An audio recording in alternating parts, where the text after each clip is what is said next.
Period ಸಮಯದಲ್ಲಿ ಹೆಣ್ಣು ಮಕ್ಕಳು ಅಪವಿತ್ರ ಆಗ್ತಾರೆ ಅನ್ನೋ ಮಾತಲ್ಲಿ 1% ಕೂಡ ಸತ್ಯ ಇಲ್ಲ. ಇದು ಬರೀ ಮೂರ್ಖತನದ ಕಂದಾಚಾರ ಅಷ್ಟೇ. ಆದ್ರೆ ಇವತ್ತಿನವರೆಗೂ ಮಹಿಳೆಯರು ಈ ಮಾತನ್ನ ಯಾಕೆ ನಂಬಿಕೊಂಡು ಬಂದ್ರು? ಆ 4-5 ದಿನ ಎಲ್ಲಿಗೂ ಹೋಗ್ಬಾರದು, ಮಂದಿರಕ್ಕೆ ಹೋಗ್ಬಾರದು ಅಥವಾ ಅಡುಗೆ ಮನೆಗೆ ಹೋಗ್ಬಾರದು ಅನ್ನೋದನ್ನ ಅವರು ಯಾಕೆ ಒಪ್ಪಿಕೊಂಡ್ರು? ಬಹುಶಃ ಆ 5 ದಿನ ಅಡುಗೆ ಮಾಡೋ ಜವಾಬ್ದಾರಿಯಿಂದ ಮುಕ್ತಿ ಸಿಗುತ್ತೆ ಅಂತ ಇರಬಹುದು. ಹಾಗಿದ್ರೆ ಒಳ್ಳೇದೇ ಬಿಡಿ. ಗಂಡಸರು ಈ ವಿಷಯದಲ್ಲಿ ತುಂಬಾ ಮೂರ್ಖತನದ ಮಾತು ಆಡಿದ್ದಾರೆ ನಿಜ. ಆದ್ರೆ ಇದೇ ನೆಪದಲ್ಲಿ 5 ದಿನ ಅಡುಗೆಯಿಂದ ಬಿಡುಗಡೆ ಸಿಗುತ್ತೆ ಅಂದ್ರೆ ಖುಷಿನೇ. ಸರಿ, ಇದೊಂದು ಮಜಾಕಾಯ್ತು. ಆದ್ರೆ ವಿಷಯ ಮಜಾಕ್ಗಿಂತ ಮೀರಿದು ಮತ್ತು ತುಂಬಾ ವಿಷಾದನೀಯವಾದದ್ದು. ಇಂಥದ್ದನ್ನೆಲ್ಲ ನೀವು ಹೇಗೆ ನಂಬ್ತೀರಾ?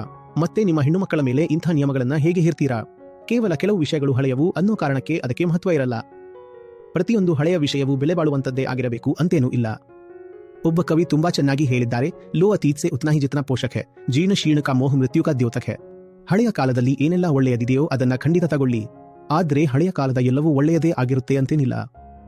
ಅದನ್ನೆಲ್ಲ ತಲೆ ಮೇಲೆ ಹೊತ್ತುಕೊಳ್ಳೋ ಅಗತ್ಯನೂ ಇಲ್ಲ.